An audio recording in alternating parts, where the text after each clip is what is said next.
Hello, I'm here at AQS QuiltWeek in Paducah, Kentucky, and I'm here with the Brother Best Wall stationary machine workmanship, Joanne Baeth, and you're from Oregon, right? Yes, Okay. Bonanza, Oregon. Bonanza, Oregon.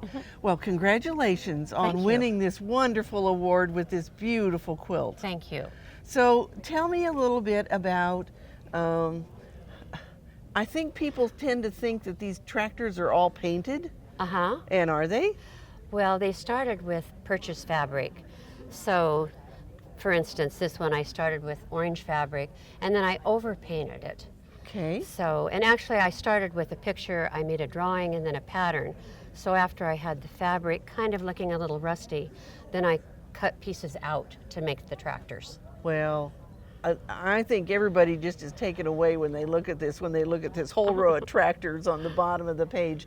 But you have a lot more detail. Like, how did you do all of the foliage and things that you put? Because this is all stitching.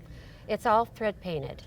And so I will put it on solvay and a layer of tulle, and then I'll stitch bushes. Sometimes I'll add a little wool roving like is right here, and then wash it away, and I have individual bushes and grasses, and I attach those to my quilt with monopoly.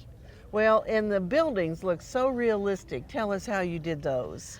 The buildings are constructed one board at a time.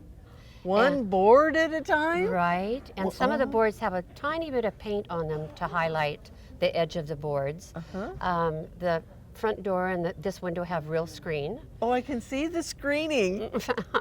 And the barn is constructed the same way. There's a tiny touch of paint on one edge to highlight the boards, but one board at a time. The roof of the barn actually has puff paint on it, which I took my heat gun to and puffed up the paint just a little bit so that it looked like rusty. Well, and it does too, doesn't it? Well, and so how do you decide how to use all those techniques on a quilt like this? Oh gosh. Well, I've been using a lot of these techniques for several years.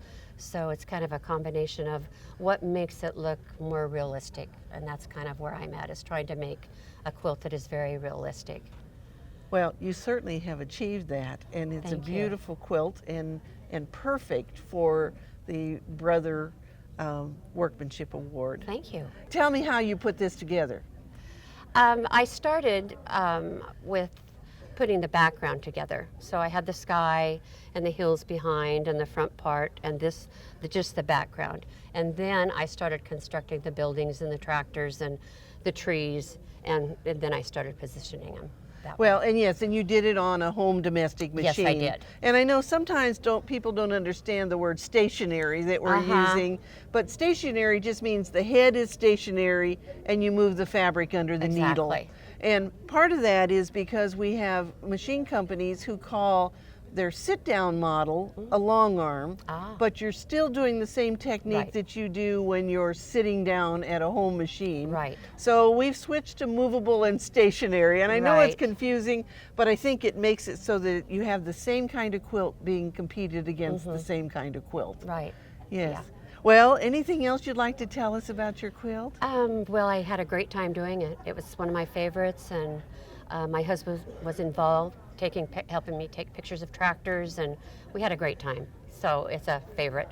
Well, congratulations again. Thank you. And we hope that you'll enter a quilt in one of our upcoming AQS quilt contests, because you might be the winner standing here doing an interview. Thank you.